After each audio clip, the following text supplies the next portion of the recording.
तो ओम नमः शिवाय, श्री शिवाय नमस्तुभ्यम, जय श्री महाकाल। जी हाँ भक्तों, क्या आपके भी जीवन में संतान की कमी है? आपके जीवन में संतान प्राप्ति नहीं हो पा रही है? आप लोग बहुत ज़्यादा परेशान हो कि आखिरकार हमारे जीवन में संतान की क्यों कमी बनी हुई है। आप बहुत ज़्यादा परेशान भी हुए हैं संतान प्राप्ति को लेके, लेकिन अभी तक संतान की जो प्राप्ति है ना, वो नहीं हो पा रही है। तो आप लोगों को परेशान होने की कोई भी आवश्यकता नहीं है, क्योंकि आज मैं आपको वैसे ही उपाय बताने वाला हूँ जिसको करने मात्र से आपके जीवन में संतान प्राप्ति अवश्य रूप से होगी ही होगी। क्या करना है, कैसे करना है, पूरा बताने वाला हूँ और अच्छे तरीके से आपको समझाने वाला हूँ। तो बस उपाय ध्यान से सुन के अच्छे से करिएगा ज़रूर। पूज्य गुरुदेव की कथा सुन के और बहुत अच्छे से समझ के आपके लिए लेके आया हूँ। देखिए, आपको भी पता है कि पूज्य गुरुदेव की जो कथा होती है उसमें क्या होता है, लाखों की भीड़ आती है। कैसे भीड़ आती है? लाखों की भीड़ आती है। और जब गुरुदेव की कथा में लाखों की भीड़ आती है तो वहाँ ज़्यादातर जो भक्त होते हैं ना, वो क्या करते हैं, पत्र के द्वारा अपनी इच्छा और अपनी मनोकामना जो होती है वो गुरुदेव तक पहुँचाते हैं। तो अभी गुरुदेव की कथा चल रही थी, आज से 4 से 5 महीना पहले की बात है। गुरुदेव की कथा चल रही थी और गुरुदेव की कथा में लाखों की भीड़ आई। अब जब गुरुदेव की कथा में लाखों की भीड़ आई तो वहाँ ज़्यादातर जो भक्त थे ना, उन्होंने क्या किया, पत्र के द्वारा अपनी इच्छा और अपनी मनोकामना जो थी वो गुरुदेव तक पहुँचाई। अब जब गुरुदेव के पास पत्र पहुँचा और गुरुदेव ने पत्र पढ़ा तो वहाँ गुरुदेव ने देखा कि ज़्यादातर जो माता पिता है ना, उनकी केवल एक ही इच्छा, एक ही मनोकामना है। और पत्र में ज़्यादातर एक ही इच्छा मनोकामना थी, क्या कि गुरुदेव, हमारे जीवन में संतान की कमी है, हमारे जीवन में संतान प्राप्ति नहीं हो पा रही है। हम लोग बहुत ज़्यादा परेशान हैं कि आखिरकार हमारे जीवन में संतान की कमी क्यों बरकरार है, हमको समझ में नहीं आ रहा। कृपया करके कोई उपाय बता दें ताकि हमारे जीवन से संतान की जो कमी है वो दूर हो जाए और हमें संतान की प्राप्ति अवश्य रूप से हो जाए। हमने क्या कुछ नहीं किया, बहुत ज़्यादा डॉक्टरों को दिखाया, बहुत ज़्यादा दवाइयाँ करवा ली, बहुत ज़्यादा पैसे भी खर्च कर लिए, लेकिन फिर भी संतान प्राप्ति नहीं हो पा रही है। कृपया करके कोई उपाय बता दे।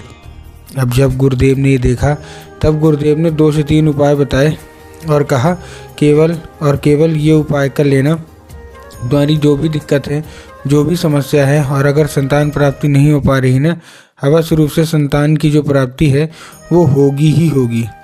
अब जैसे ही गुरुदेव ने ये उपाय बताया तो लोगों ने जा जाके इस उपाय को घर में करना शुरू कर दिया। अब जैसे ही लोगों ने जा जाके इस उपाय को घर में करना शुरू कर दिया, वही लोग गुरुदेव की कथा में मात्र 1 से 1.5 महीने के बाद वापस आए। वही लोग, अब जैसे ही वो लोग गुरुदेव की कथा में वापस आए तो उन्होंने क्या किया, फिर से एक बार गुरुदेव को पत्र लिखा। लेकिन ये वाला जो पत्र था, ये गुरुदेव को धन्यवाद के रूप में पत्र था कि गुरुदेव, धन्य हो आपका, आपके द्वारा बताया गया उपाय हमने कर लिया है, हमारी सारी इच्छा, सारी मनोकामना जो थी वो पूरी हो गई है, हमारे जीवन में अब संतान की प्राप्ति होगी। डॉक्टरों से हमने दिखाया तो उन्होंने बताया कि आपके जीवन में संतान प्राप्ति होने वाली है। तो गुरुदेव, आपका कोटि कोटि धन्यवाद। ये केवल और केवल आपके द्वारा बताया गया उपाय के कारण ही हुआ है, जिसके कारण हमारे जीवन में संतान प्राप्ति होगी।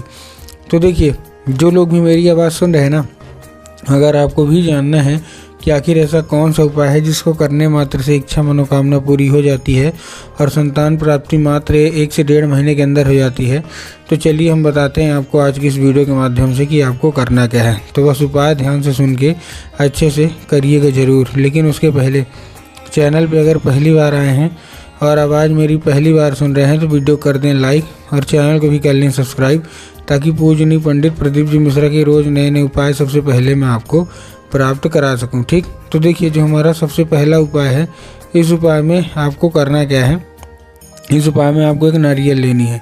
क्या लेनी है? केवल और केवल आपको एक नारियल लेनी है। ठीक, नारियल ले लिया। अब नारियल लेने के बाद आपको करना क्या है, जैसे आपने नारियल लिया, नारियल में आपको एक सफ़ेद कपड़ा भी चाहिए, नारियल के साथ साथ आपको एक सफ़ेद कपड़ा भी चाहिए। अब नारियल ले लिया, सफ़ेद कपड़ा ले लिया। अब उसके बाद आपको देखिए करना क्या है।